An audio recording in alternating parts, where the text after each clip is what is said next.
वैकुंठ का शाब्दिक अर्थ है जहां कुंठा न हो। कुंठा यानी निष्क्रियता, अकर्मण्यता, निराशा, हताशा, आलस्य और दरिद्रता। इसका मतलब यह हुआ कि वैकुंठ धाम ऐसा स्थान है जहां कर्महीनता नहीं है, निष्क्रियता नहीं है। कहते हैं कि मरने के बाद पुण्य कर्म करने वाले लोग स्वर्ग या वैकुंठ जाते हैं। हालांकि वेद यह नहीं कहते हैं कि मरने के बाद लोग स्वर्ग या वैकुंठ जाते हैं।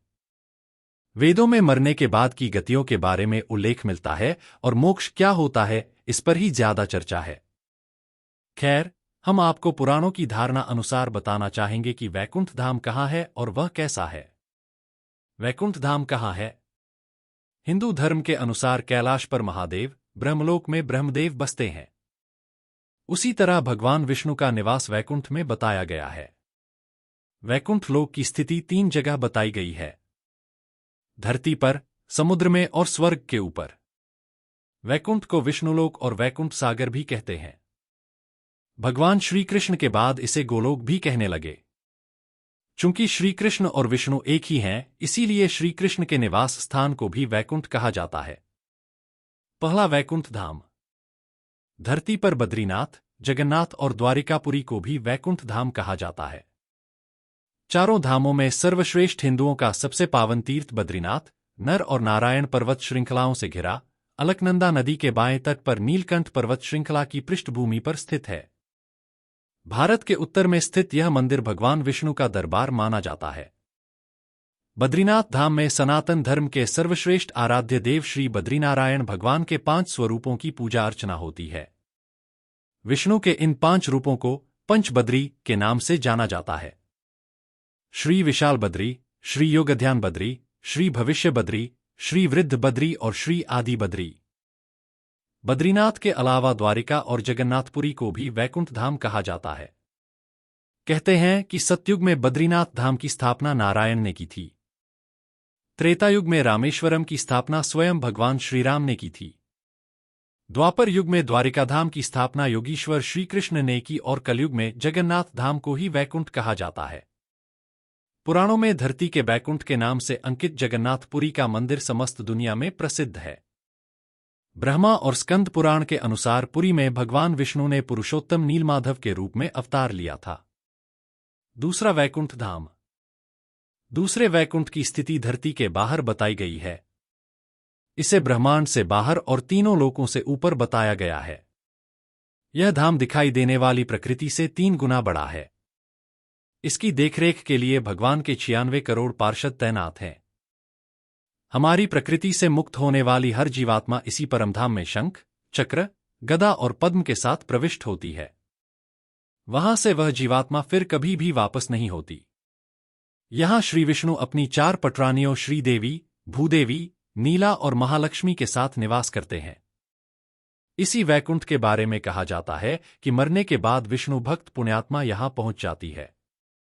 पुराणों के अनुसार इस वैकुंठ की स्थिति हमारे ब्रह्मांड के परे है। जीवात्मा जब उस वैकुंठ की यात्रा करती है तो उसको विदा देने के लिए मार्ग में समय के देवता, प्रहर के देवता, दिवस के देवता, रात्रि के देवता, दिन के देवता, ग्रहों के देवता, नक्षत्रों के देवता, माह के देवता, मौसम के देवता, पक्ष के देवता, उत्तरायण के देवता, दक्षिणायन के देवता, सभी तलों, अतल, सुतर, पाताल आदि के देवता, सभी 33 कोटि के देवता पहले उसे पुनः किसी योनि में धकेलने का प्रयास करते हैं या वैकुंठ जाने देने से रोकते हैं। लेकिन जो जीवात्मा प्रभु श्री विष्णु की शरणागति होता है, उसको ये सभी एकपाद विभूति के अंतिम सीमा तक जाते हैं और त्रिपाद विभूति के बाहर प्रवाहित होने वाली विरजा नदी के तट पर छोड़ देते हैं। इसी एकपाद विभूति में हमारा संपूर्ण ब्रह्मांड और सारे लोक अवस्थित हैं। इस एकपाद विभूति की सीमा के बाद शुरू होता है वैकुंठ धाम। पौराणिक मान्यता है कि इसी वैकुंठ धाम और एकपाद विभूति के मध्य विरजा नामक एक नदी बहती है। इस नदी से ही त्रिपाद विभूति शुरू होती है, जो वैकुंठ लोक है। मुक्त होने वाली जीवात्मा को जब सभी देवता विरजा नदी तक छोड़कर जाते हैं, तब वह जीवात्मा नदी में डुबकी लगाकर उस पार चली जाती है। उस पार से पार्षदगण उसको सीधे श्रीहरि विष्णु के पास ले जाते हैं। वहां वह उनके दर्शन करके परम आनंद को प्राप्त करता है। इस प्रकार त्रिपाद विभूति में ही वह जीवात्मा सदा के लिए स्थापित हो जाती है। पुराणों में इस वैकुंठ धाम का बड़ा ही रोचक चित्रण किया गया है। हे अर्जुन, अव्यक्त अक्षर इस नाम से कहा गया है। उसी अक्षर नामक अव्यक्त भाव को परमगति कहते हैं तथा जिस सनातन अव्यक्त भाव को प्राप्त होकर मनुष्य वापस नहीं आते, वह मेरा परम धाम है। गीता अध्याय 8 श्लोक 21। तीसरा वैकुंठ धाम। भगवान श्री कृष्ण ने द्वारिका के बाद एक और नगर बसाया था जिसे वैकुंठ कहा जाता था। कुछ इतिहासकारों के मुताबिक अरावली की पहाड़ी श्रृंखला पर कहीं वैकुंठ धाम बसाया गया था, जहां इंसान नहीं, सिर्फ साधक ही रहते थे। भारत की भौगोलिक संरचना में अरावली प्राचीनतम पर्वत है। भूशास्त्र के अनुसार भारत का सबसे प्राचीन पर्वत अरावली का पर्वत है। माना जाता है कि यहीं पर श्री कृष्ण ने वैकुंठ नगरी बसाई थी। राजस्थान में यह पहाड़ नैऋत्य दिशा से चलता हुआ ईशान दिशा में करीब दिल्ली तक पहुंचा है।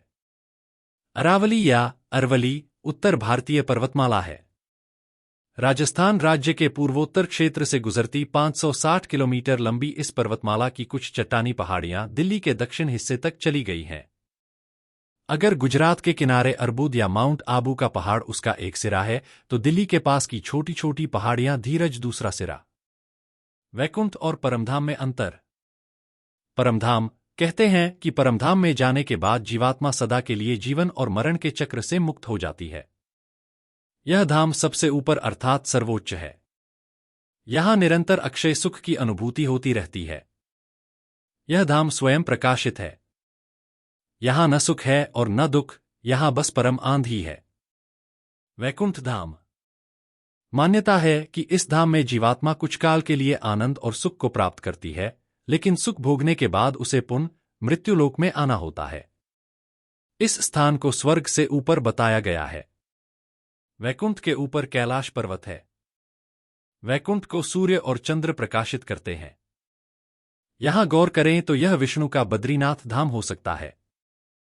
हिंदू धर्म के अनुसार भगवान श्री विष्णु के धाम को वैकुंठ धाम कहा जाता है।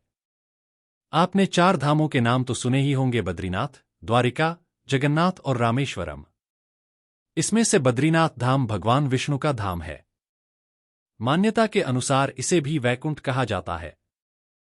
यह जगत पालक भगवान विष्णु का वास होकर पुण्य, सुख और शांति का लोक है। हे अर्जुन, जिस परम पद को प्राप्त होकर मनुष्य लौटकर संसार में नहीं आते, उस स्वयं प्रकाश परम पद को न सूर्य प्रकाशित कर सकता है, न चंद्रमा और न अग्नि ही, वही मेरा परम धाम है। गीता अध्याय 15 श्लोक 6। हे अर्जुन, ब्रह्मलोक सहित सभी लोग पुनरावर्ती हैं, परंतु हे कुंती पुत्र, मुझको प्राप्त होकर पुनर्जन्म नहीं होता, क्योंकि मैं कालातीत हूं और ये सब ब्रह्मादि के लोक काल द्वारा सीमित होने से अनित्य हैं। गीता अध्याय 8 श्लोक 16।